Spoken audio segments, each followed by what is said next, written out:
What is going on, everybody? Welcome back to the channel. After Sound here, bringing you Splinterlands content every single day.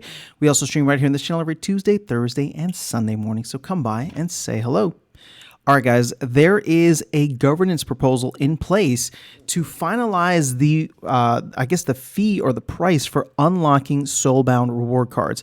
Now, Claiborne has been very busy. He's trying to get his money, or we're getting our money's worth with him because he's definitely definitely putting in a ton of proposals. I may or may not cover those in other videos. They were put out a couple of days ago. But with this one, this is the most recent one. It is a governance proposal to essentially lock in the only price that has really been put in, which is, essentially a 2x the DEC burn of the Soulbound reward cards, where you can use 50% in vouchers at a rate of 200 DEC per voucher, which is roughly like a 20-cent peg.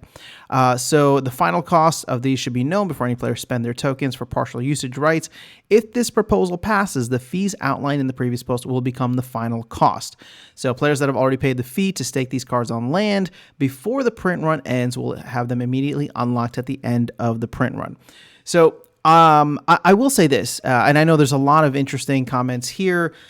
Based on Matt's comments in the most recent town hall, he essentially said that he hasn't really given this much thought. And I know there's people kind of leaning both ways or saying that Matt, said it was okay. It sounded as though, he's just trying to get land out next week, Rebellion out the week after that, and then they're going to go and focus in on what makes the most sense for unlocking Soulbound reward cards. So I know the community is coming together and wanting to try to lock something in before we get, before we get them available to be on land. And I think we still have time for that. So personally, for me, it's not that I want to see like a way high, cost, even though we were talking about that in a previous video that I posted as one of the ideas out there.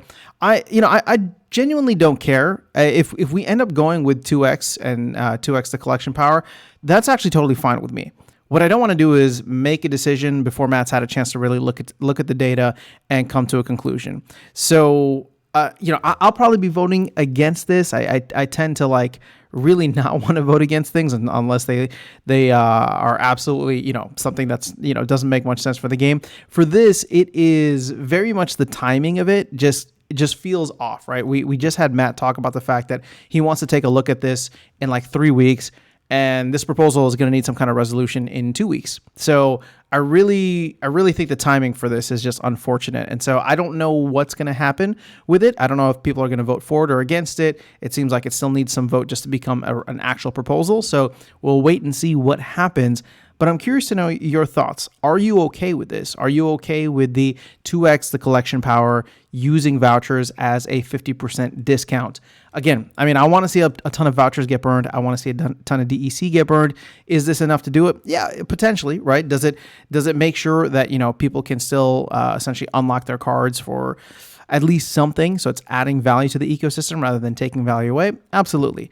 But let me know your thoughts in the comments below if you would be okay with this, if you're planning to vote for it, if you're planning to vote against it, if you agree with me for wanting to wait just because it feels like Matt hasn't had a chance to really dig his hands into it. But that is all I got for you in this video. Let me know your thoughts in the comments below. I'll catch you all in the next one and see you around the game. Take care.